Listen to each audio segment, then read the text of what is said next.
Yves Verrier, vous avez plus d'arguments que jamais. C'est-à-dire que quand on regarde les résultats, par exemple, des entreprises du CAC 40, profit historique, distribution de dividendes supérieure aux prévisions pour 8 entreprises sur 10, et puis surtout, une entreprise sur 2 qui a du mal à recruter. C'est quand même ça pour les patrons l'argument principal, l'incitation principale. Payez plus et vous embaucherez plus facilement. Et d'ailleurs, on voit ces derniers temps que là où les salaires sont améliorés, là où les emplois sont des emplois à CDI, on a un meilleur taux de recrutement.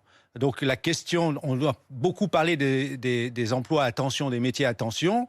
Moi, j'avais souligné le fait qu'il fallait s'interroger. Ce sont souvent des emplois à bas salaire, à temps partiel, des emplois précaires.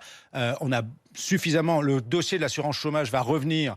Nous l'avons dit, ça n'est pas sur les chômeurs précaires qu'il faut taper, c'est sur les abus de contrats courts. Il faut revaloriser. Le président de la République avait parlé de qualité d'emploi. Oui, la question de la qualité des emplois, elle est au centre. Et je le redis, la question des salaires, elle est à la fois le pouvoir d'achat, elle est aussi, dans salaire, il y a cotisation sociale. Il y a Sur le pouvoir d'achat, l'entourage de Bruno Le Maire a affirmé à RMC et à notre service politique que par rapport à 2017, un salarié gagnerait 160 € net supplémentaires par mois.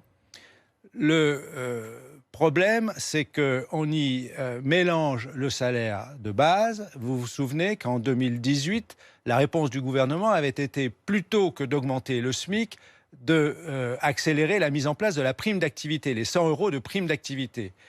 Donc, on a, du côté du gouvernement, reconnu que le SMIC ne suffisait pas pour finir les fins de mois, puisqu'on y a ajouté 100 €, ce qui n'était pas négligeable. Sauf que 100 €, ce n'est pas du salaire. Encore une fois, c'est de la prime d'activité, ça n'est pas soumis à cotisation sociale, ça n'est pas intégré dans les droits à la retraite, je le rappelle aussi, puisqu'on va parler retraite. Donc il y a des enjeux majeurs aujourd'hui, et la question des salaires, vous le disiez, c'est le moyen de redistribuer les richesses qui sont produites, sinon elles filent où ? Vous l'avez dit, sur les marchés financiers, sur les dividendes. Il y a une question aussi.